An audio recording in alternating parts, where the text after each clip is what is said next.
Hai JC Family, senang kembali bisa ada di JC Online ini. Percaya bahwa tidak ada yang kebetulan, semuanya ada dalam rencana Tuhan. Tuhan ingin menyampaikan sesuatu buat kita semua. Berapapun usia kita, dalam kondisi apapun juga, dalam situasi apapun, dan waktu kapanpun juga. So we are so excited for the Word of God, and before we listen to the Word of God, let us bow our head and let us pray. Tuhan, terima kasih. Engkau Tuhan yang sangat baik, Engkau selalu memberikan semangat bagi kami untuk terus melangkah maju sesuai dengan rencana dan kehendak Tuhan. Dan kami percaya bersama dengan Tuhan kami dapat melakukan perkara-perkara yang besar. In the name of Jesus we pray. Amin. Alright. Nah, saudara kasih beberapa saat yang lalu kami sedang mempersiapkan sebuah proyek yang cukup besar untuk membuat faset yang baru buat gereja kami. Dan kami sudah bekerja sama dengan arsitek, bagian sipil, bagian technical, dan semuanya. Dan kami duduk dan mempersiapkan cukup matang untuk diajukan proposalnya supaya bisa di-approve desainnya. Dan ternyata waktu kami mengajukan yang pertama, desainnya tidak di-approve. Dan kami harus melakukan revisi ulang lagi. Dan jujur rasanya kayaknya kecewa. Rasanya putus asa setelah kayaknya udah mempersiapkan yang terbaik semuanya. Tapi kembali lagi firman Tuhan menguatkan kita lagi hari ini. Mungkin beberapa saudara mengalami keadaan yang lebih parah. Saudara rasanya sudah telah melakukan segala sesuatu yang terbaik. Tapi ternyata apa yang saudara rencanakan, apa yang saudara doakan, apa yang saudara harapkan, yang terjadi adalah yang bertolak belakang dengan apa yang saudara alami dalam hidup saudara. Karena daripada itu, kita mau belajar hari ini, apa sih senjata yang paling luar biasa yang dimiliki oleh iblis dengan tema khotbah The Devil's Most Powerful Weapon. Saudara tahu apa senjata yang paling luar biasa? Ada satu cerita bahwa satu waktu setan udah kebanyakan perlengkapan di rumahnya. Sehingga dia harus melakukan bazar, dia harus jual semua perlengkapannya karena sudah gak muat lagi di rumahnya. Dan akhirnya dimasukinlah ke media massa bahwa ada penjualan perlengkapan-perlengkapan yang dimiliki oleh iblis. Dan kemudian ada orang yang penasaran ingin melihat apa sih yang dijual. Dan waktu orang itu datang dan mereka melihat ada satu hal yang menarik perhatiannya. Kenapa? Dari semua perlengkapan yang di-display, yang dipajang, yang mau dijual, tapi ada satu perlengkapan alat tools yang tulisannya not for sale, tidak untuk dijual. Terus kemudian orang itu bertanya sama si iblis, ini kenapa ditulis tidak dijual, not for sale? Dia bilang semua perlengkapan yang lain saya tidak masalah, saya bisa singkirkan. Tapi ini adalah satu tools yang paling berharga, yang paling dahsyat, yang paling ampuh. Orang itu tanya, apa itu toolsnya? Saudara tahu apa toolsnya itu? Adalah keputusasaan. Karena iblis bilang dengan alat ini, dengan tools ini saya bisa masuk ke dalam hati setiap orang dan dapat mencuri masa depan setiap orang, dapat mencuri semangat setiap orang, sehingga orang itu tidak lagi bisa melakukan hal-hal yang besar, tidak lagi percaya hal-hal yang ajaib bisa terjadi, tidak lagi percaya akan mujizat Tuhan, tidak lagi percaya akan ada hari yang baik di kehidupan mereka. Karena daripada itu, saya selalu pertahankan ini dan sampai kapanpun saya tidak akan pernah menjual karena inilah senjata yang paling ampuh yang saya miliki, yang saya bisa masuki dalam setiap hati dan pikiran manusia. Wow, senjata itu adalah keputusasaan. Setiap kita pasti pernah mengalami yang namanya keputusasaan. Sehingga akhirnya kita bisa mundur bahkan kepada Tuhan. Mundur 1000 langkah, 10.000 langkah. Kita kecewa, kita putus asa dengan keluarga kita, dengan pekerjaan, dengan usaha kita. Bahkan putus asa dengan kesehatan kita. Karena sakit penyakit yang datang silih berganti kayaknya udah rasanya letih. Dan saudara rasanya mau angkat bendera putih aja tanda saudara menyerah. Dan kita lihat di dalam kebenaran firman Tuhan di dalam Alkitab. Betapa banyaknya anak-anak Tuhan yang luar biasa di awalnya. Tapi diserang dengan senjata yang sangat ampuh yang dimiliki oleh iblis adalah keputusasaan. Dan kita melihat beberapa di antara mereka bahkan mundur, bahkan keluar daripada jalurnya Tuhan dan tidak pernah balik. Tapi kita mau belajar dari seorang yang namanya Paulus. Apa sih yang membuat Paulus ini bisa putus asa di dalam pelayanannya? Dan ini bisa menjadi cermin buat kita semua. 3 hal yang pertama. Yang pertama adalah banyaknya pekerjaan. Paulus pada saat waktu itu tinggal di satu kota Yunani, kota yang sibuk dan bukan hanya kota sibuk, kota yang sangat jahat dan saat itu terkenal ada sebuah tempat berdoa, temple, ada sebuah bait yang namanya di Korintus itu yang namanya Aphrodite. Dan di situ ada namanya dewa cinta. Dan di mana di situ orang boleh melakukan segala sesuatu. Boleh kawin cerai, boleh dengan pria sama pria, wanita sama wanita, pria sama wanita dan lain sebagainya. Kehidupan yang amburadul secara moral. Dan belum lagi segala sesuatu. Kota yang begitu sibuk, tapi kota yang tidak punya value, tidak punya nilai-nilai kehidupan. Dan banyak pekerjaan yang harus dilakukan oleh Paulus di dalam pelayanannya di kota Korintus. Tetapi banyak keputusasaan. Banyak hal-hal yang membuat dia kecewa. Banyak hal-hal yang membuat dia bisa mengangkat bendera putih. Yang kedua adalah banyaknya tantangan. Memang salah satu persyaratan untuk kita tetap ada di dalam Tuhan adalah kesetiaan kita kepada Tuhan. Dan kemudian kedua, serahkan segala sesuatunya kepada Tuhan biar Tuhan yang menentukan segala sesuatu di dalam kehidupan kita. Saya setuju, ya. Setia dan serahkan segala sesuatunya kepada Tuhan. Tapi jujur di dalam hati kita mau melihat kesuksesan. Kita mau melihat pertumbuhan, baik di mana kita bekerja, usaha kita, bisnis kita. Kita mau lihat anak-anak kita sukses, berhasil. Kita mau lihat keluarga kita bahagia. Walaupun di dalam pelayanan Paulus, dia mengalami banyak kesuksesan. Dia bisa memberitakan kabar sukacita dengan luar biasa dan banyak orang menerima Yesus. Orang-orang yang kelihatannya tidak mungkin, orang-orang yang di awalnya mengeraskan hati. Tetapi kita juga melihat betapa banyaknya orang-orang masih terus menghujat Paulus, mengejar Paulus. Sehingga Paulus harus lari dari kota yang satu kepada kota yang berikutnya. Karena dia tidak diterima dimanapun dia melayani. Yang ketiga, yang membuat Paulus bisa putus asa adalah kesendirian. Banyak pekerjaan di dalam pelayanan yang akhirnya yang dia harus lalui perjalanan dalam pelayanan di mana dia tidak bisa mengandalkan siapa-siapa, tidak ada teman, tidak ada mitra, dia harus sendirian, saudara. Pada saat waktu kita melayani Tuhan, pada saat waktu kita hidup bersama dengan Tuhan, dalam kehidupan sehari-hari, baik dalam pekerjaan, dalam usaha, dalam apapun yang kita lakukan dalam hidup ini, kadangkala Tuhan izinkan. Seakan-akan no one is supporting you. Tidak ada yang mendukung saudara. No one is motivating you. Tidak ada yang memotivasi kita. No one is cheering you up. Tidak ada yang memberikan support kepada saudara. And no one praising you. Nggak ada yang memberikan pujian.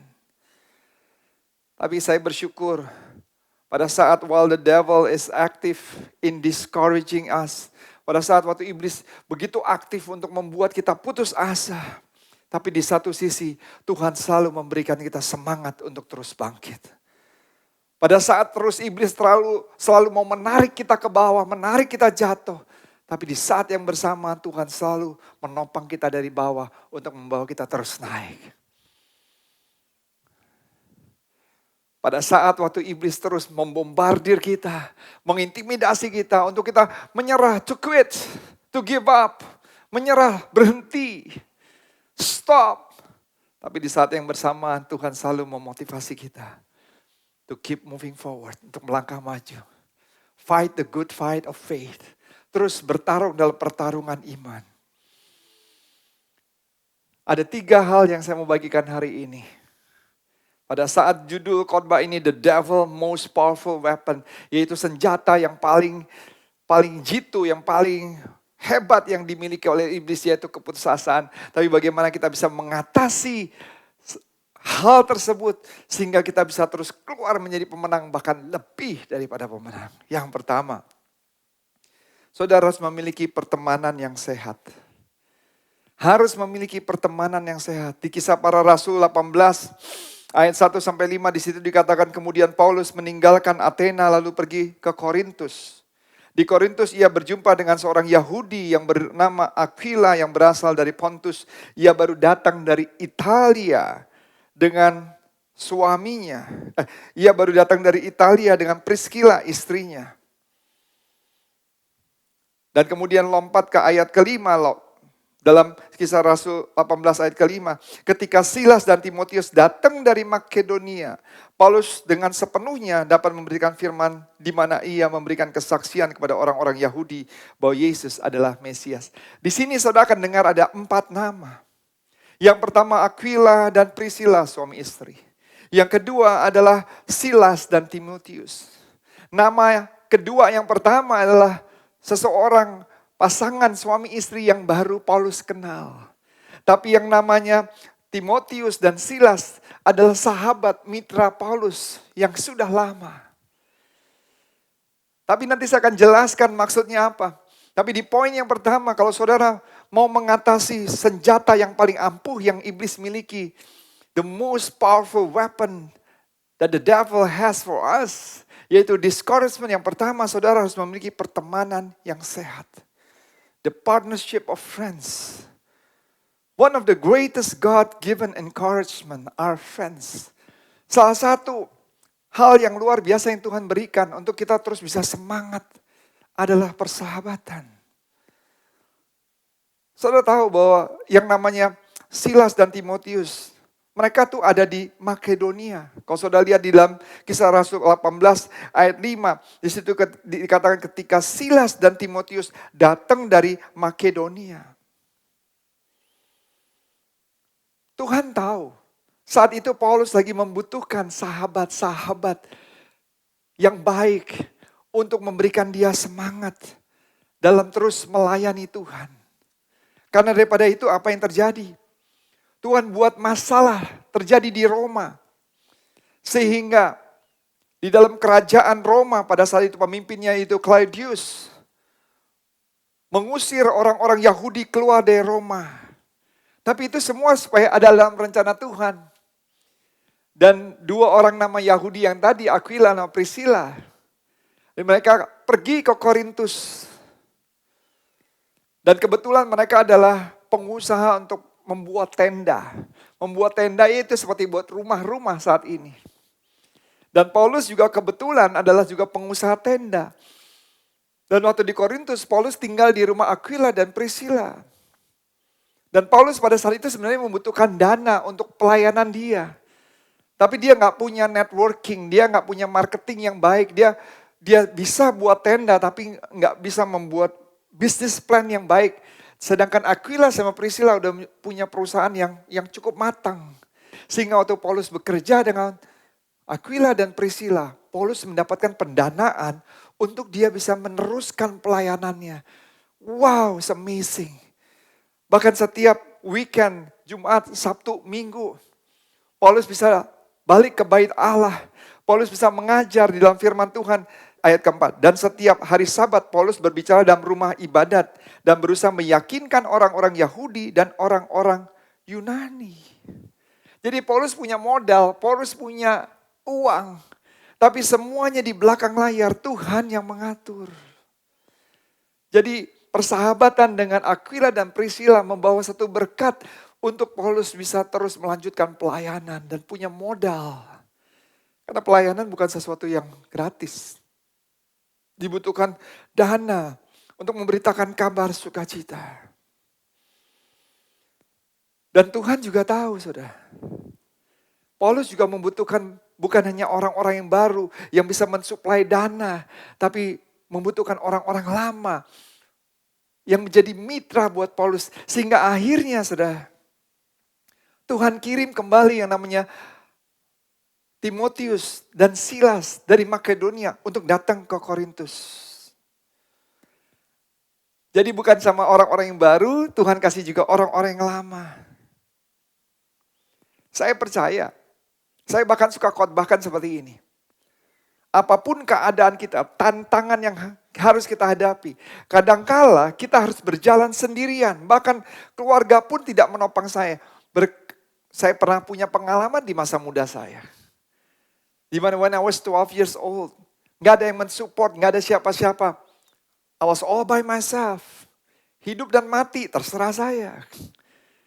Dan ada kalanya itu yang harus kita jalankan dalam kehidupan kita.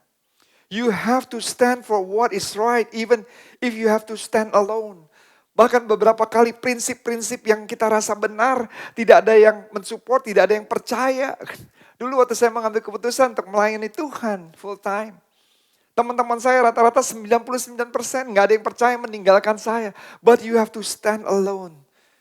You have to be strong. Saya yakin kadang-kadang dan saya percaya, saya mengajarkan kadang-kadang you have to be alone to face all the challenges in life. Tapi yang saya mau ajarkan di sini akan menjadi lebih mudah, akan menjadi lebih baik. Pada saat waktu kita menghadapi tantangan, waktu kita menghadapi pressure, tekanan yang luar biasa. Pada saat musuh datang berganti dari segala sudut, dari depan, belakang, kiri dan kanan, utara, selatan, barat dan timur, mengeliling kita akan lebih baik. Kalau kita punya sahabat-sahabat yang baik, yang mensupport kita, yang mengelilingi kita. To strengthen, to stand with you, berjuang bersama dengan saudara.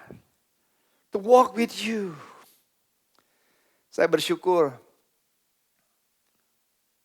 saya bukan hanya punya domba-domba yang Tuhan percayakan. Saya bukan hanya punya mitra. Saya bukan punya family di Jakarta Church and all of you out there, anywhere. But I really have family and friends. Bukan hanya di Jakarta Church, tapi everywhere di platform online ini that always support us. Mendukung, mensupport. Bukan hanya dalam keadaan baik. Akan mudah orang mensupport dalam keadaan baik. Akan mudah di mana ada gula, di situ ada semut. Tapi pada saat orang meninggalkan, pada saat kita sedang terpuruk, disitulah kita bisa tahu siapa yang sahabat, siapa yang musuh. Siapa yang benar-benar mencintai kita apa adanya. Atau mencintai kita ada apanya. I'm so grateful. Dan saya berdoa, in the name of Jesus, that God give you a true friends. Tuhan memberikan saudara benar-benar sahabat. Seperti Paulus dengan Timotius, dengan Silas, Aquila, Priscilla. Yang Tuhan tempatkan. Untuk sahabat yang bisa men-encourage, memberikan semangat. Pada saat waktu kita di bawah. Sahabat yang stand with you. Encouraging you. And supporting you. Kalau yang pertama, memiliki persahabatan yang sehat. Kedua, fokus dengan hasil yang ada. Saya katakan hasil yang ada, bukan hasil yang belum ada. Di dalam Kisah Para Rasul 18 ayat 5b-8, Paulus dengan sepenuhnya dapat memberitakan firman di mana ia memberikan kesaksian kepada orang-orang Yahudi bahwa Yesus adalah Mesias di ayat ke-6. Tetapi ketika orang-orang itu memusuhi dia dan menghujat, ia mengebaskan debu dan pakaiannya dan berkata kepada mereka, biarlah darahmu tertumpah ke atas kepalamu sendiri. Aku bersih, tidak bersalah. Mulai sekarang aku akan pergi kepada bangsa-bangsa yang lain. Paulus bisa saja kecewa. Dia udah melayani, dia udah memberikan yang terbaik. Tapi kok bangsanya, bahkan orang-orang Yahudi sendiri yang menghujat Paulus. Tapi Paulus bilang, oke, kalau kalian tidak suka, ya udah, saya nggak bersalah, saya bersih. Saya pergi ke bangsa-bangsa yang lain. Ada satu cerita di tahun 1782. Charles Simeon ditentukan sebagai, dipilih menjadi gembala sidang buat Trinity Church di England. Oleh bishop yang aktif pada saat waktu itu. Tapi bagi jemaat, mereka tidak mau menerima keberadaan Charles Simeon untuk menjadi gembala buat mereka atau pendeta pemimpin pendeta buat mereka. Mereka lebih lebih memilih yaitu Pastor Hammond untuk menjadi pastor mereka. Sehingga apa yang mereka lakukan? Mereka melakukan pemberontakan, mereka menolak Charles Simeon dengan jelas. Sehingga Charles Simeon tidak bisa menjadi pemimpin buat mereka.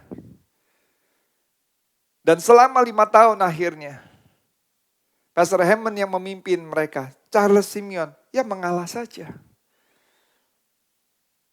Dan setelah Brother Hammond selesai tugasnya, ada pemimpin berikutnya lagi selama 7 tahun.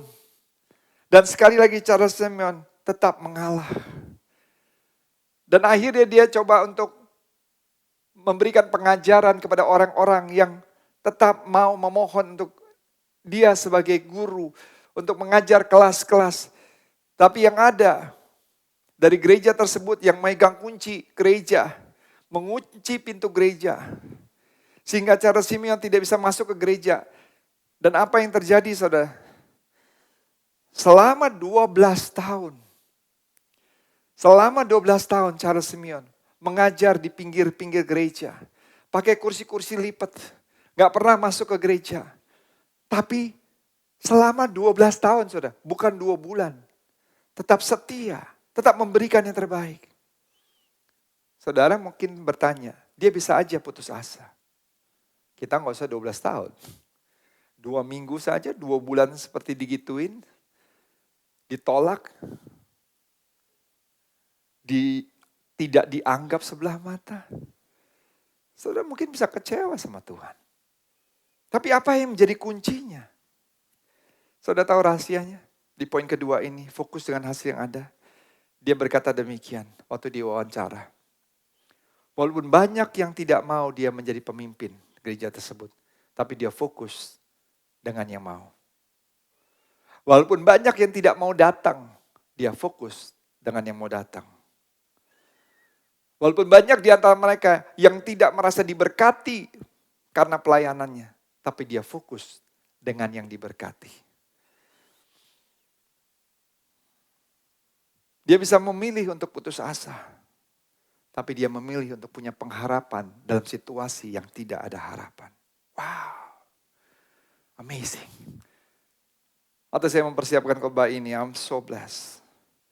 Kita bisa memilih untuk tinggal di dalam keadaan yang negatif dan putus asa, stres, depresi. Atau apapun situasi yang kita hadapi, kita bisa memilih untuk terus semangat dan positif. Sekalipun kita nggak melihat ada pertumbuhan 1 senti pun. Tapi kita harus bisa fokus.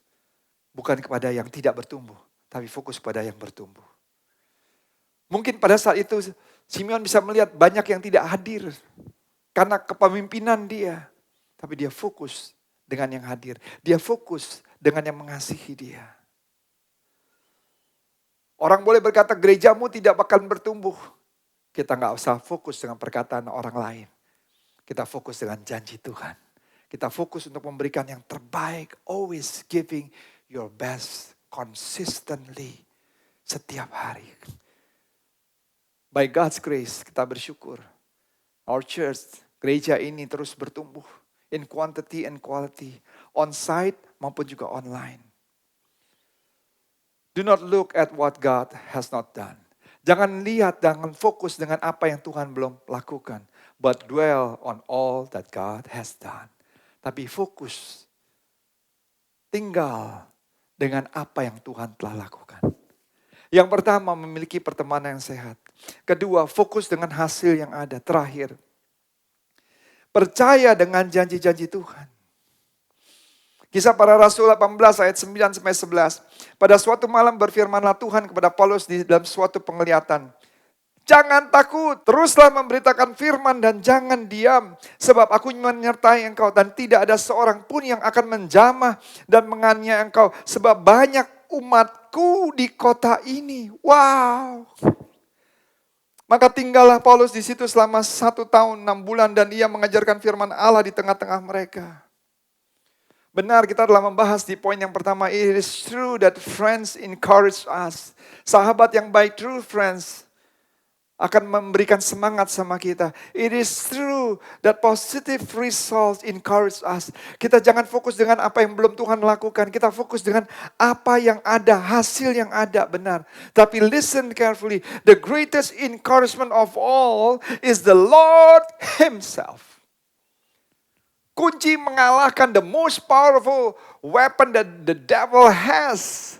Selain pertemanan dan fokus dengan hasil yang ada, bukan yang tidak ada. Tapi most of all, believe in the promises of God. Percaya dengan janji firman Tuhan. Kenapa? Karena di dalam janji firman Tuhan itu ada 3 hal kita bisa pelajari apa yang Paulus alami. Yang pertama, janji kehadiran dan penyertaan Tuhan. Firman Tuhan berkata, jangan takut, teruskanlah memberitakan firman dan jangan diam. Sebab aku menyertai engkau. Bahkan Tuhan bilang tidak ada seorang pun yang akan menjamah dan menganiaya engkau. Terus memberitakan firman Tuhan. Jangan diam, whatever it is. Apapun masalah, tekanan dalam hidup. Jangan sampai saudara memberitakan kesaksian kebaikan Tuhan. Bukannya memberitakan firman Tuhan harus menjadi pengkhotbah. No, every day. You ought to give thanks to the Lord. Berikan ucapan syukur saudara kepada Tuhan. And act as you are the children of God. Berperilaku sebagai anak-anak Tuhan. Bukan menjadi orang-orang yang gampang kalah. Orang-orang yang punya bahasa tubuh seperti kalah sebelum berperang. Come on. Do not stop. Do not quit. Jangan pernah berhenti. Jangan pernah menyerah. Whatever it is. Seberapa besar tantangan yang kau hadapi. Look up. Lihat kepada Tuhan. Tuhan bilang, I'm with you.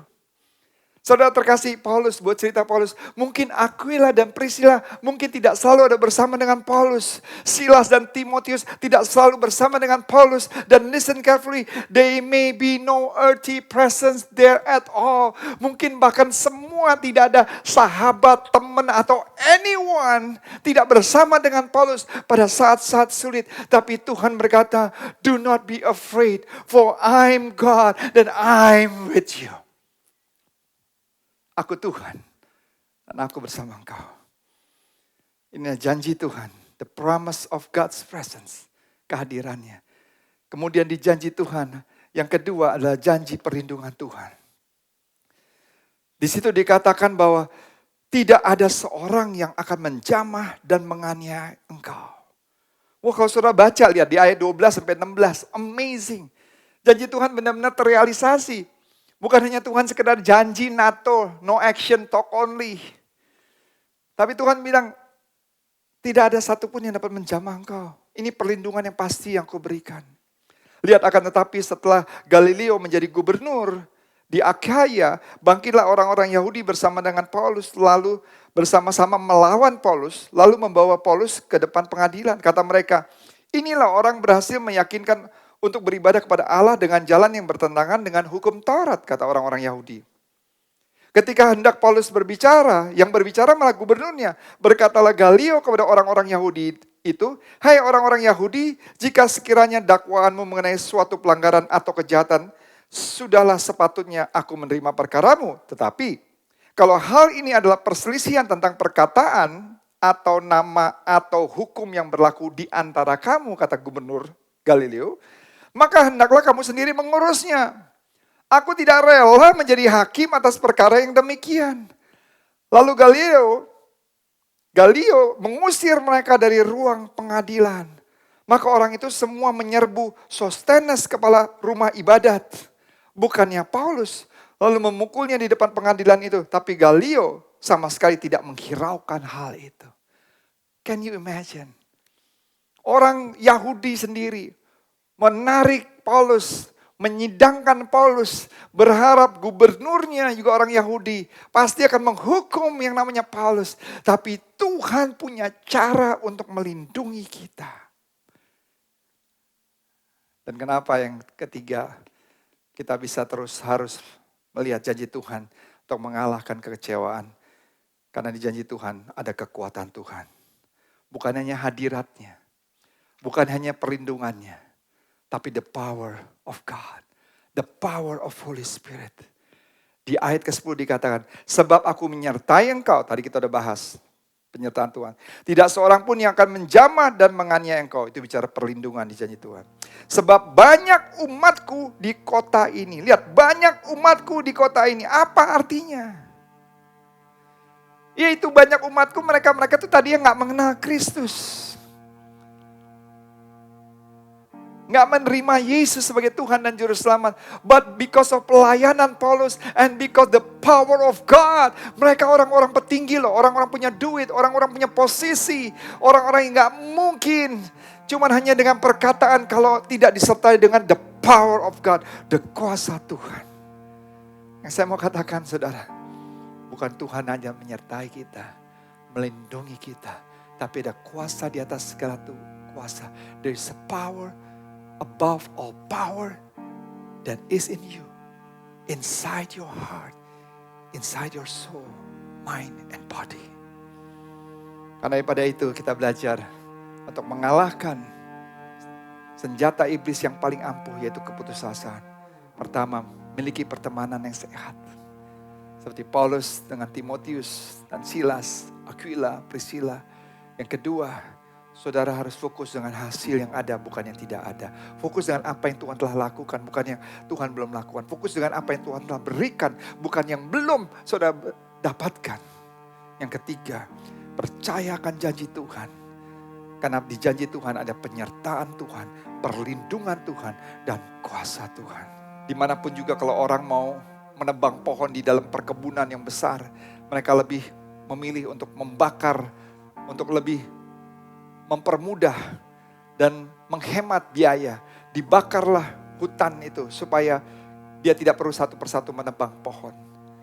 Tapi yang ada pada waktu setelah dibakar semuanya, mau dipadamkan, ternyata airnya tidak lagi bisa memadamkan. Ini yang sering terjadi di mana-mana.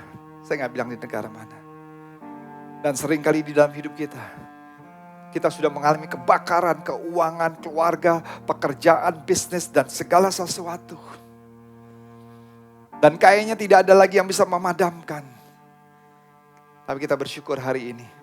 Itu mungkin senjata yang dipakai oleh iblis untuk membakar hangus hidup saudara. Tapi kita punya senjata yang luar biasa. 3 hal yang kita pelajari. Yang membuat kita bisa mengatasi segala macam bentuk keputusasaan. And keep moving forward. Dan kita akan terus berjalan bersama tangan Tuhan. Melakukan perkara-perkara yang hebat. Menjadi orang-orang yang luar biasa. Terus menjadi kepala bukan menjadi ekor. Diberkati waktu keluar, diberkati waktu masuk. God bless you. Saya percaya pelajaran ini mengajarkan kepada kita bahwa senjata apapun yang iblis miliki, bahkan yang paling dahsyat keputusasaan, bisa kita kalahkan. Dan seringkali iblis pada saat waktu kita mau mendukung pekerjaan Tuhan, dia akan melemparkan segala intimidasi, bentuk tuduhan-tuduhan. Pada saat waktu kita memberi, kita pasti akan kekurangan. Sehingga membuat kita akhirnya putus asa. Sehingga akhirnya kita gak bisa selalu memberikan yang terbaik. Karena daripada itu sesuai dengan kebenaran firman Tuhan yang kita dengar hari ini. Kita percaya bahwa waktu kita fokus dengan janji-janji Tuhan, maka penyertaan Tuhan, perlindungan Tuhan, kuasa Tuhan menyertai kita. Dan waktu kita menabur, kita akan menuai bahkan 30, 60, bahkan 100 kali lipat ganda. Karena hukum ekonomi Allah dengan hukum ekonomi dunia, apalagi hukum ekonomi iblis itu sangat berbeda. Saya percaya janji Tuhan ya dan amin. Waktu kita memberikan persepuluhan, mengembalikan apa yang menjadi miliknya Tuhan. Tuhan bilang bahkan bukakan tingkap-tingkap langit, ujilah aku. Aku ini gak pernah gagal, aku akan mencurahkan berkat berkelimpahan 30, 60, bahkan 100 kali lipat. Bahkan Tuhan berkata apa yang kau tabur itu yang kau tuai, saudara. Dan saya berdoa, apapun bentuk intimidasi daripada iblis yang melemahkan kita, yang membuat kita tidak bisa memberikan yang terbaik, kita mau kalahkan itu dan berkata, God, I trust you. Aku memberi dengan sukacita. Aku memberi bukan dengan paksaan.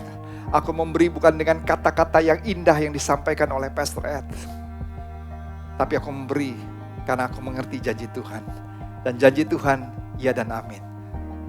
Karena daripada itu, di depan TV Anda atau handphone, laptop, atau apapun media yang sudah pakai, di situ ada informasi, account, di mana saudara bisa mendukung pekerjaan Tuhan. Sehingga pelayanan kami dari JC Online Platform ini bisa semakin baik lagi dari waktu lepas waktu. We can keep improving. Sehingga kita semua bisa diperlengkapi, kita semua semakin diberkati. Dan jadi bendahara Tuhan, jadi berkat bagi banyak orang.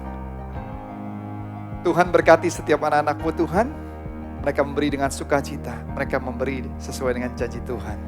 I pray blessing upon their life. In the name of Jesus. Amen. Okay, JC family and everyone, so excited. I'm so excited and so blessed that can share this message to all of you. And cannot wait and excited to apply everything that we have heard. Kita bersuka cita dan gak sabar lagi untuk menerapkan semua apa yang telah kita dengarkan pada hari ini.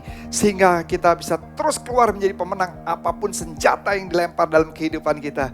So keep standing strong, keep moving forward, and believing hari-hari yang baik bukan hanya di belakang kita, tapi di depan kita. God bless you. Amen.